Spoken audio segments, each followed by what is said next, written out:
जनता भी जा रही है, क्या संदेश मिल रहा है, क्या तैयारी चल रही है?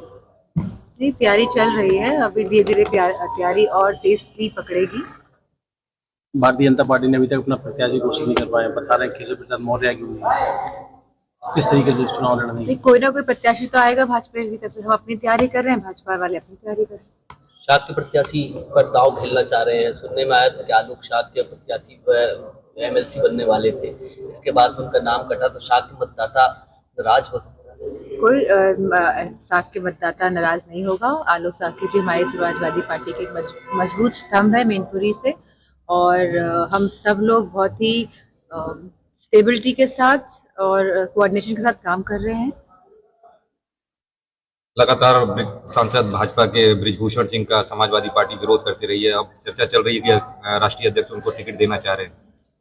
नहीं, अभी तो चर्चाएं चल रही हैं, इसमें ऐसी कोई बात नहीं है। चर्चाएं तो कौन चला देता है आप सबको पता ही है, कौन कहाँ से कैसी चर्चाएं चलती है। कोई सच्चाई नहीं है, बृजभूषण को टिकट देने की बात हो रही है। मुझे नहीं लगता इसमें अभी तक कोई सच्चाई है। अच्छा, बीएसपी मायावती के लिए अभी स्टैंड क्लियर नहीं हो पा रहा है कि आपकी पार्टी की बात चल रही है, गठबंधन पे अभी भी जगह है। गठबंधन जो होना था वो मुझे लगता है हो चुका है, क्योंकि गठबंधन की बात पिछले 6 महीने से चल रही है, अलायंस की बात। और अब जाके जब गठबंधन हो गया, सीट शेयरिंग भी हो गई है, तो इसकी मुझे कम लगती है इस बात में कोई भी वास्तविकता हो। एक नई खबर निकल के आ रही है, बता रहे बदायूं से टिकट परिवर्तन हो सकता है।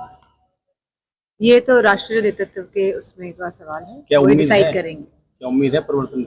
नहीं, मुझे इस बारे में कुछ नहीं पता। मुझे मैनपुरी के बारे में पता है। मैनपुरी की दिल्ली के मुख्यमंत्री अरविंद केजरीवाल का इस बार लोकसभा चुनाव में उनका कहना है कि इस बार धर्म और अधर्म का युद्ध है।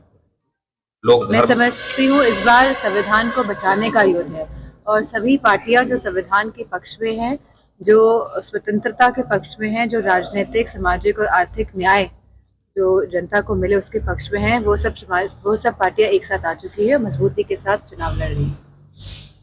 बीजेपी कह रही है समाजवादी पार्टी घबराई हुई है। मैनपुरी जो सीट बीजेपी जीतने जा रही है, तो उसको लेकर समाजवादी पार्टी लगातार मीटिंगें कर रही है, घर घर जाके दौर लगा हुआ है लोगों से मुलाकात करने के लिए। अगर हम लोग घर घर जाके दौरे करते हैं तो भी दिक्कत है, अगर नहीं जाते हैं तो भी दिक्कत है। दिक्कत तो हर बात से है। तो मैं मैनपुरी की जनता से कहना चाहूंगी कि मैं पूरे समर्पित होकर उनकी सेवा करने के लिए समाजवादी पार्टी की प्रत्याशी हूं, और आप पूरा योगदान दीजिए। अगर भाजपा केशव प्रसाद मौर्य पे दांव खेलती है मैनपुरी लोकसभा सीट के लिए, कितना बड़ा चुनौती खड़ा कर सकते हैं? मैं समझती हूँ कि चुनौती नहीं होगी, क्योंकि यहाँ की जनता बहुत ही जागरूक जनता है। वो जानती है कि मैनपुरी के लोग जानते हैं कि किसने मैनपुरी में सबसे ज्यादा काम कराया है, और किसके शासन में लोग संपन्न थे और खुश थे। हम एजेंसियां सर्वे कर रही हैं। अभी हाल में सर्वे आया, तमाम चैनल चला रहे हैं कि एनडीए को 75%। जिन पार्टियों के पास बहुत सारे पैसे हैं, तो वो लोग इस तरह के सर्वे कराते रहते हैं, और आप जैसे जानते हैं मीडिया भी किसका है। तो मैं समझती हूँ इस तरह के सर्वे लगातार होते रहेंगे। संवैधानिक संस्थाओं पर जैसे लगातार आप बोलते रहे चुनाव में इनका दुरुपयोग होता है, इस बार भी अगर होता है तो आपकी क्या तैयारी है और किस तरह से निपटेंगे? इस बार बहुत सारे लोग खुल के निकल के आएंगे। बहुत सारे लोग हैं जो सामने नहीं आ रहे हैं, लेकिन आप देखेंगे चुनाव में वोट डालने जाएंगे तो बहुत लोगों का साथ समाजवादी पार्टी को और इंडिया के अलायंस को मिलने जा रहा है। ईवीएम को लेकर आप क्या सोचते हैं? ईवीएम में मैं समझती हूँ सारी डेवलप्ड और अंडर डेवलप्ड कंट्रीज जो है, जितने भी देश हैं, सब में बैलेट के माध्यम से ही वोट हो रहा है। ईवीएम आया था, लेकिन सब देशों ने ईवीएम को हटाकर बैलेट लेकर आए हैं, क्योंकि लोगों का विश्वास नहीं है। बात ये नहीं है कि मशीन सही है या गलत है, बात है कि लोगों का विश्वास किस चीज में है। अगर लोगों का विश्वास बैलेट पेपर में ज्यादा है, तो मैं समझती हूँ कि सरकार को बैलेट पेपर के माध्यम से ही आने वाले चुनाव कराने चाहिए।